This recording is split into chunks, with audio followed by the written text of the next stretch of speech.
kulan wanaagsan saaxiibayaal kuna soo dhawaada warka DSTV waxaan warbixintan ku qaadi doonaa dagaal qasaare baan geysto oo ka dhacay degmada Balad Xaawo ee ka tirsan gobolkaasi Gadow.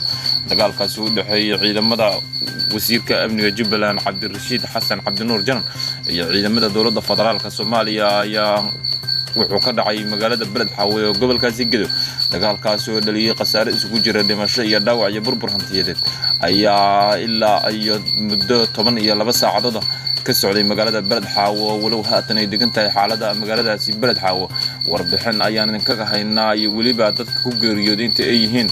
waxaa sidoo kale eegi doonaa war ka soo baxay dowladda Kenya oo sidoo kale loo gudbiyay midowga Afrika. qodobadaas aan ku jeexjeexin doonaa aan ku bilowno dagaal u dhaxeeya ciidamada dowladda federaalka iyo kuwa Jubbaland oo hogaamiyay wasiirka amniga Jubbaland Cabdirashiid Xasan Cabdinuur Janan ayaa xalay ilaa iyo maanta duhuradii ka socday magaalada Balad Xaawo ee gobolka Gadow oo dhaxaysa wadamada Kenya iyo Soomaaliya. dagaalkan sida la sheegay waxa soo qaaday ciidamada Jubbaland oo horkacaya wasiirka amniga Jubbaland Cabdirashiid Janan. dagaalkan oo bilowday saqdi dhexe ee xalay ayaa ciidamada dowladda federaalku kala hortageen iska caabin daran kadib markii ciidamada Jubbaland ay gudaha u soo galeen degmada Balad Xaawo ee gobolka Gadow halkaas oo ay weerar culus ka fuliyeen kuna qaadeen farsimaha ay ka degan yihiin magaalada Balad Xaawo.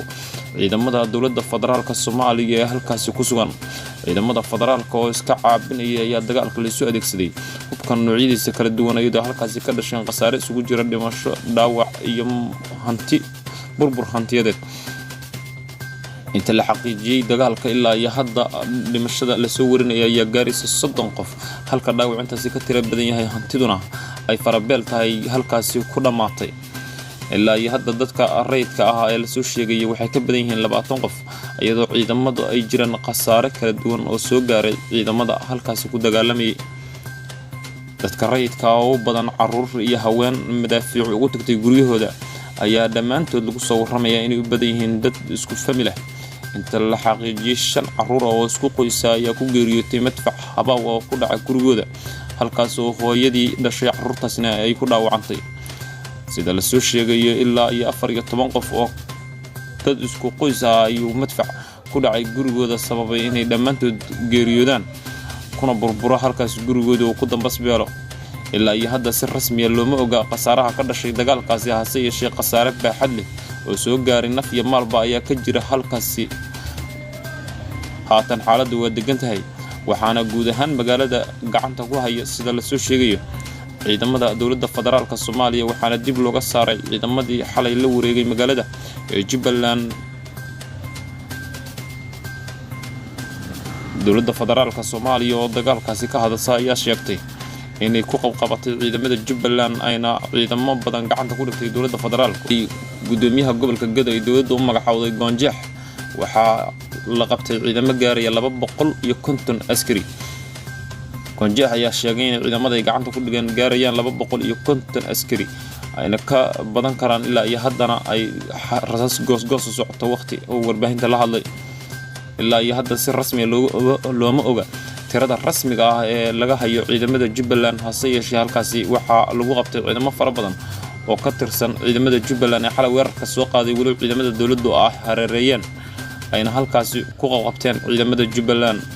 ilaa iyo hadda ma jiro wax war ah ka soo baxay maamulka Jubbaland oo ku aadan ciidamadaasi laga qabtay iyo sidoo kale ciidamada ku geeriyooday iyo ciidamada baxsadka ah ee ka fakaday kuwa dowladda federaalka oo dagaal saacado qaatay ay kula jireen gudaha magaalada Balad Xaawo.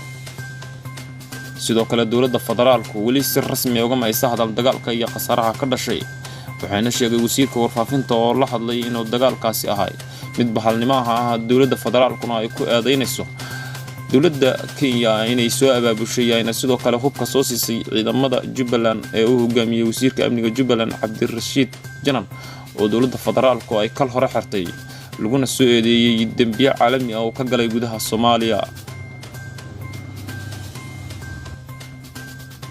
dhanka kalena dowladda Kenya ayaa ka hadashay dagaalkaasi iyadoo warqad ay soo qortay ugu gudbisay midowga Afrika inay aad uga walaacsan tahay dowladda Kenya dagaalka ay Soomaalidu isku hayaan dhexdooda kana socda magaalada Balad Xaawo ee xuduudka la leh Kenya. waxayna Kenya walaac saa'id ka qabtaa inay qaxooti fara badan ka soo gaaraan Soomaaliya maadaama ay dagaal ka socdaan Kenya ayaa midowga Afrika ugu baaqday in si degdeg ah dagaalkaasi wax looga qabto iyo sidoo kale dhibaatooyinka ka jira Soomaaliya si aysan dawladda Kenya ugu yeelan saameyn ba'an.